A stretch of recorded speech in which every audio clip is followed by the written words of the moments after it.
قال الله تعالى في الكتاب الكريم: أعوذ بالله من الشيطان الرجيم. بسم الله الرحمن الرحيم. فأما من أوتي كتابه بيمينه فسوف يحاسب حسابا يسيرا وينقلب إلى أهله مسرورا وأما من أوتي كتابه وراء ظهره فسوف يدعو ثبورا ويصلى سعيرا إنه كان في أهله مسرورا. Adapun orang-orang yang diberikan kitabnya dari sebelah kanan, maka dia akan diperiksa dengan pemeriksaan yang sangat mudah, dan dia akan kembali kepada keluarganya yang beriman dengan penuh kegembiraan. Akan tetapi orang-orang yang diberikan kitabnya dari sebelah belakang, maka dia akan berteriak, celakalah aku, dan dia akan masuk ke dalam api neraka yang menyala-nyala. Sungguh dulu ketika mereka di dunia juga dalam keadaan bergembira bersama keluarga dan kaumnya yang sama-sama ingkar kepada Allah. Al-Quran surah Al-Insyiqaq ayat 7 hingga 13. Saudaraku kaum muslimin jemaah Jumat, semoga kita senantiasa dirahmati Allah Subhanahu wa taala. Kita bersyukur kepada Allah masih diberikan kesehatan, kesempatan, kemampuan dan kesadaran iman sehingga kita dapat melaksanakan ibadah Jumat pada hari ini.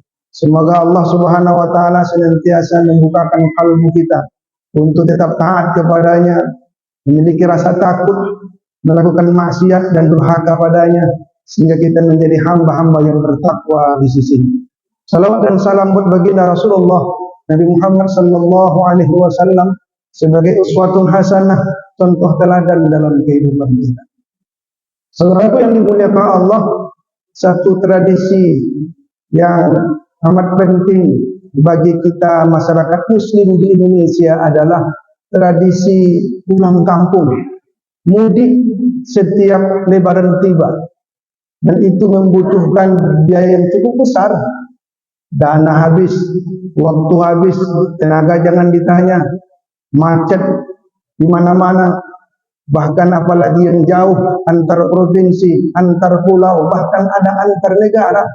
Semuanya dilakukan untuk apa? Hanya ingin berkumpul dengan sanak saudara, berkumpul dengan keluarga.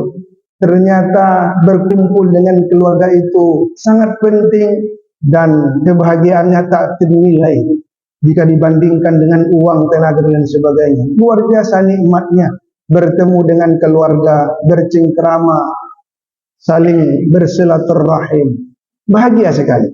Pertanyaannya adalah, ketika kita berkumpul di dunia ini dengan keluarga kita dengan bahagia, akankah pertemuan itu, kebersamaan itu akan tetap langgeng sampai ke surga?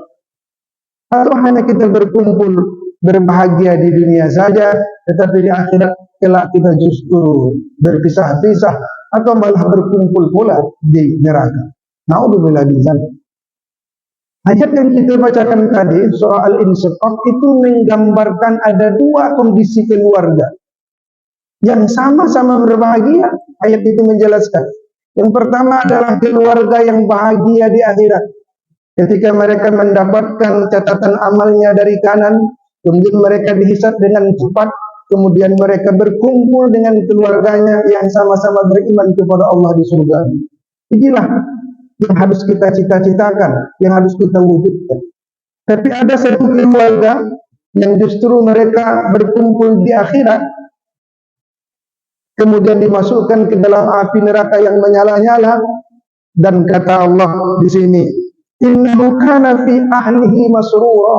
Dulu ketika mereka di dunia juga mereka berkumpul penuh dengan masrur, bahagia, tetapi hanya di dunia.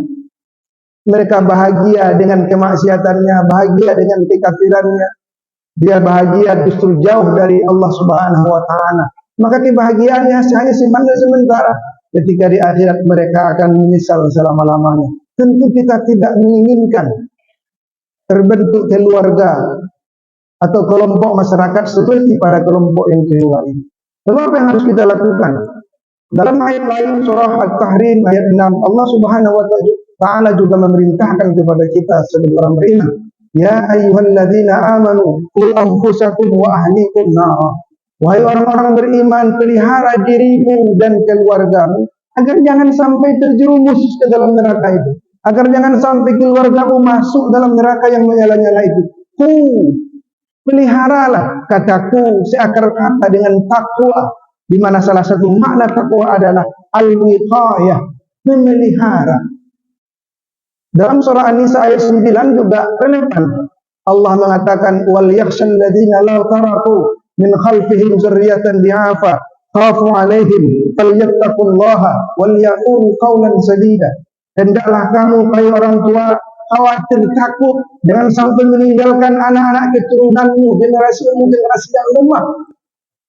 yang lemah akidahnya, lemah akhlaknya, jauh dari agama Allah. Khafu alaihim, takut kamu pada kondisi itu. Solusinya adalah falyattaqullaha wal yaqulu qawlan sadida. Bertakwa kamu kepada Allah, kemudian berkatalah dengan perkataan yang benar. Jadi solusinya adalah takwa. Kalau ingin keluarga kita langgeng, bahagia hingga surga, marilah kita membentuk keluarga yang bertakwa. Bagaimana cara membentuk keluarga yang bertakwa itu? Kita baru saja usai melaksanakan puasa di bulan Ramadan.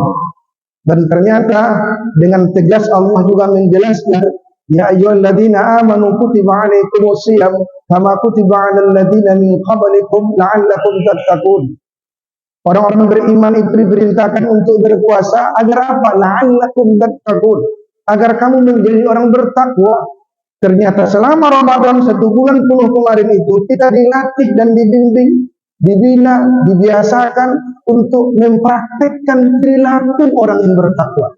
Sehingga idealnya pasca Ramadan kita menjadi pribadi yang bertakwa, dan kita mampu untuk mendidik keluarga kita seperti terus menerus apa yang kita lakukan selama Ramadan itu, insya Allah keluarga kita akan menjelma menjadi keluarga yang bertakwa, dan itulah keluarga yang bahagia tadi, tidak saja di dunia tapi langgeng sampai ke surga. Itulah yang harusnya kita perjuangkan, tidak sekedar memperjuangkan bisa berkumpul setiap lebaran. Tetapi yang paling penting adalah bagaimana kita berjuang, apalagi sebagai laki-laki, kepala rumah tangga, mendidik istri kita, anak-anak kita, kemanakan kita, menjadi keluarga yang bertakwa, sehingga kebahagiaan itu kekal sampai ke surga.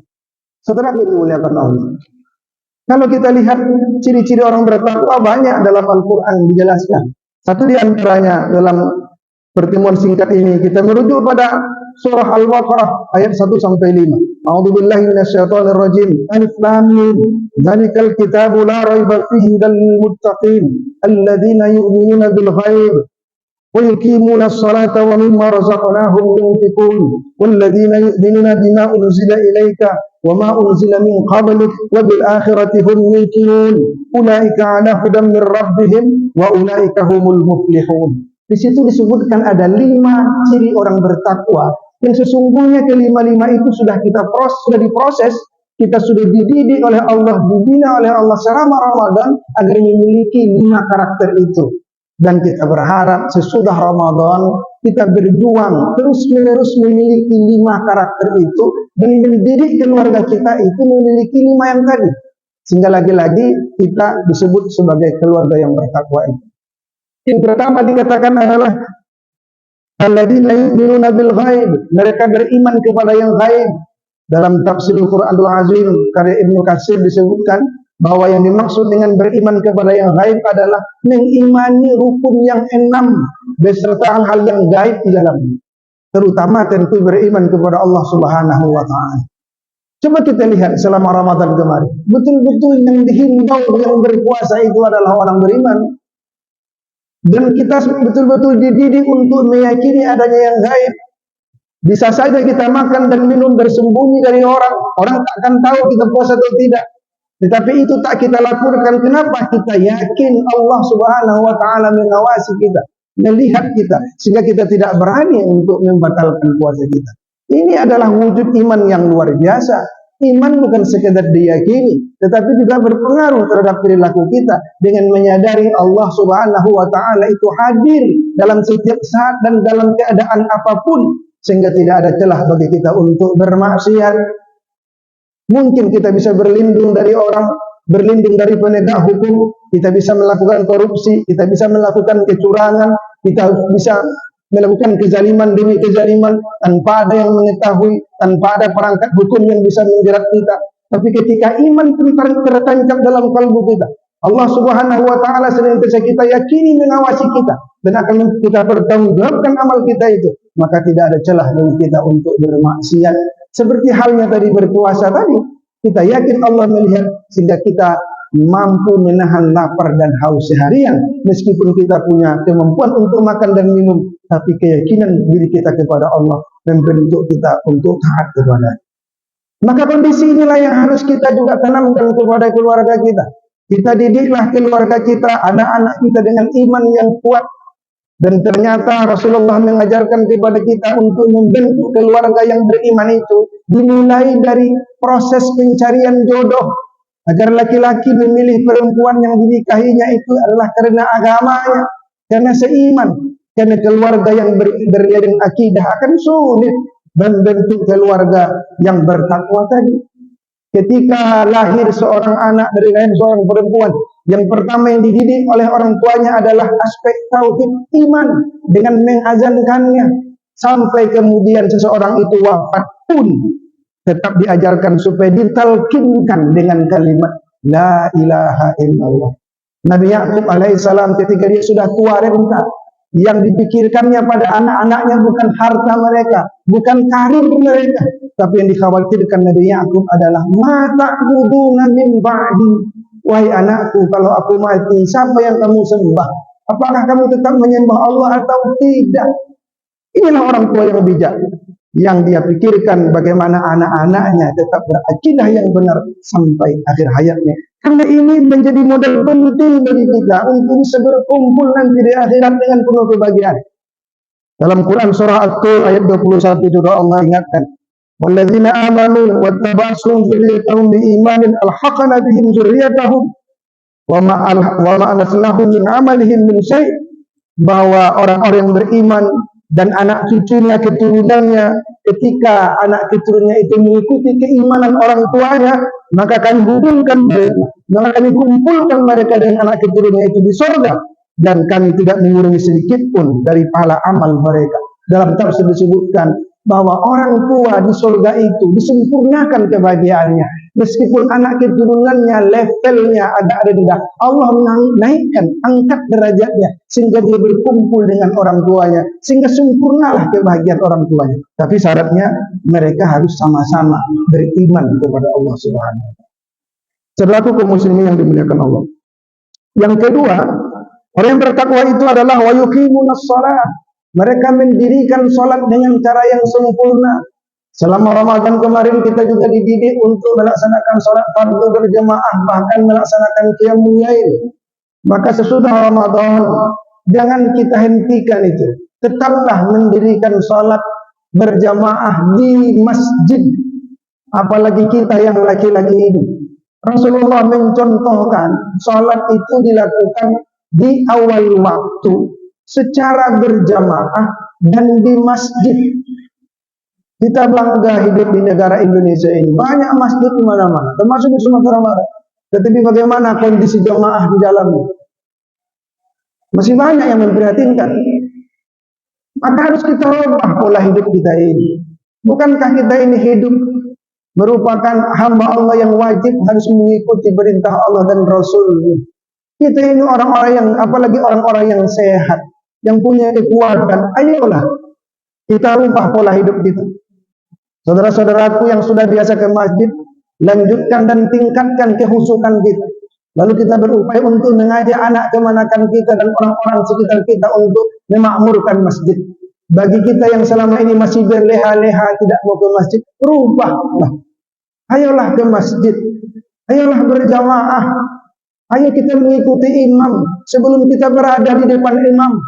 Kalau sudah wafat kita di jamaah, maka kita akan disolatkan solat jenazah kita di depan imam. Sebelum itu datang, ayolah kita ke masjid.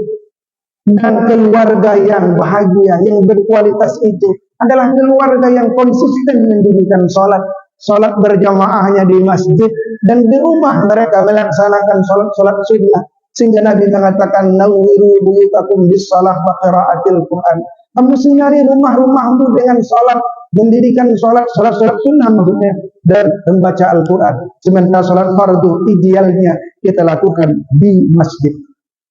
Saudara yang dimuliakan Allah, Rasulullah Shallallahu Alaihi Wasallam secara khusus diperintahkan oleh Allah, wa'mur ahlaka bis salati wastabir 'alaiha la nas'aluka rizqan nahnu narzuquka wal 'aqibatu lil taqwa. Kami perintahkan kepada engkau Muhammad untuk menyuruh keluargamu salat, dan sabarlah engkau untuk melakukan itu.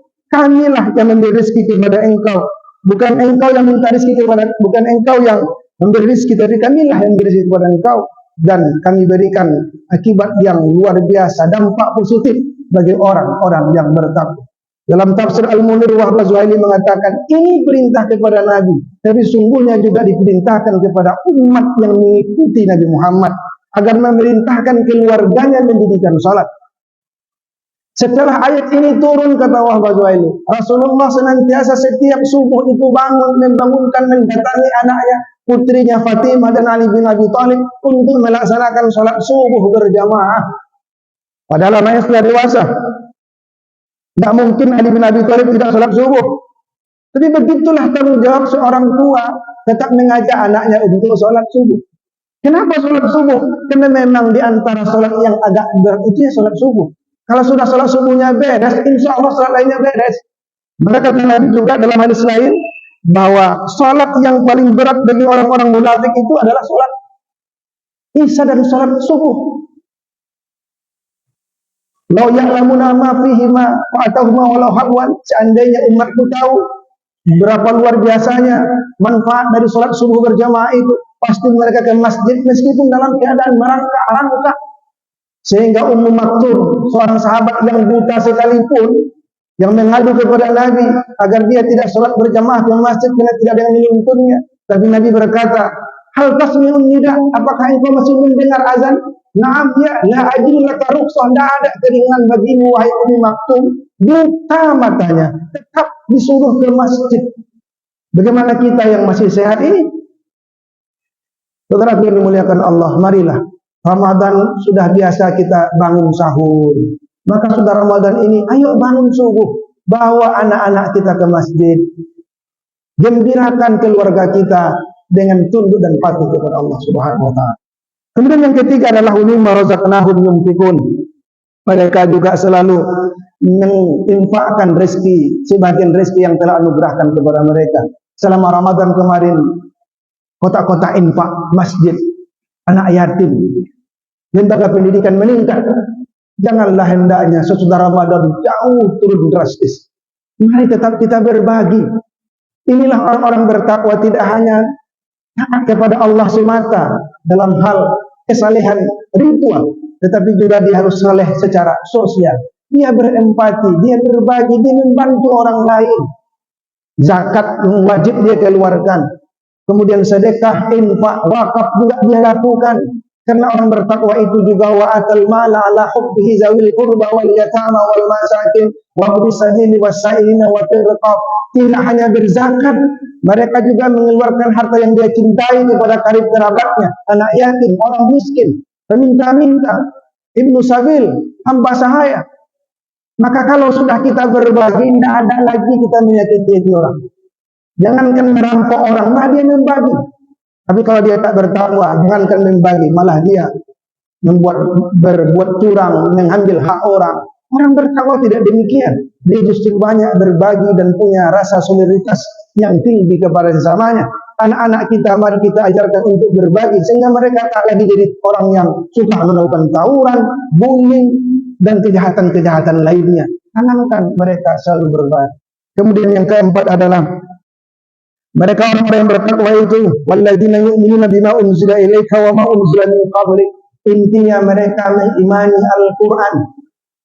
Selama Ramadan kita banyak membaca Al-Quran, dan Ramadan pun disebut sebagai syahrul Quran. Maka sesudah Ramadan, mari kita senantiasa tingkatkan interaksi kita dengan Al-Quran. Dan prihatinkan memang masyarakat kita Muslim di Indonesia Kita banyak yang terdidik, tetapi seberapa literat kita dengan Quran? Orang-orang terdidik banyak yang tidak mengerti tentang bahasa Al-Quran. Apakah ini terus-menerus kita lakukan untuk anak-anak kita ke depan?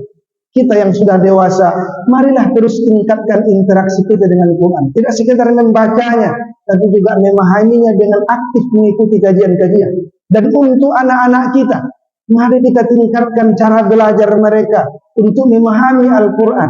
Tidak sekedar membaca dan menghafal, tetapi juga bagaimana mereka mampu memahami, merenungkan, mengamalkan, bahkan mengajarkan Al-Quran. Khairukum man ta'allama Al-Quran wa 'allamahu. Tidak mungkin umat ini akan bisa senang bahagia selama-lamanya kalau kita jauh dari Quran. Nabi juga menjanjikan, kalau kita berpegang teguh kepada Al-Quran, lan tadillu abada, maka kamu tidak akan tersesat selama-lamanya. Ayo, sesudah Ramadan ini ke depan kita tingkatkan lagi interaksi kita dengan Al-Quran. Dan yang terakhir adalah orang-orang yang bertakwa itu mereka yang beriman kepada hari akhirat. Wa bil akhirati hum yuqinun. Implementasinya adalah kita bangun keluarga kita dengan visioner, bukan hanya berkumpul di dunia senang bersenda gurau, tetapi kita juga harus bersifat visioner, memikirkan bagaimana keluarga kita langgeng bahagia hingga surga. Maka setiap apa yang kita lakukan, pikirkanlah apa dampaknya. Tidak hanya dampaknya hari esok, tetapi juga dampaknya sampai ke akhirat kelak nanti. Setiap yang kita lakukan pasti diminta pertanggungjawabannya di hadapan Allah Subhanahu wa taala. Hanya kepada Allah kita berharap, semoga kita mampu menjadi keluarga yang bahagia hingga surga, yang pada akhirnya masyarakat kita juga memperoleh baldatun thayyibatun wa rabbun ghafur. Fa'tabiru ya ulil absar la'allakum turhamun.